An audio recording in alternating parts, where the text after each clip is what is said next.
Okay. Right, so we've got the Nubia, now that we can say it correctly, Z17s bezel-less handset, which apparently is available in Europe. We didn't know. Yep, so the key points about this really are, on the back you've got a dual camera setup, 12 megapixel camera as your primary sensor, 23 meg as your secondary sensor.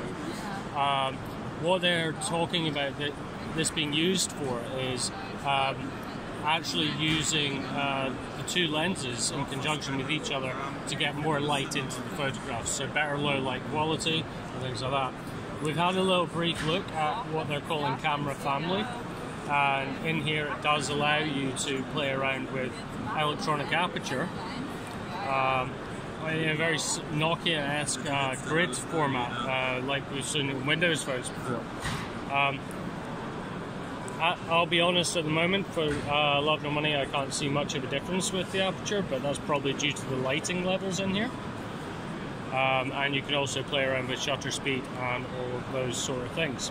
What did intrigue me straight away from the get-go was the notification swipe is from your control panel swipe even. It's from the bottom up, as opposed to notifications which is top down.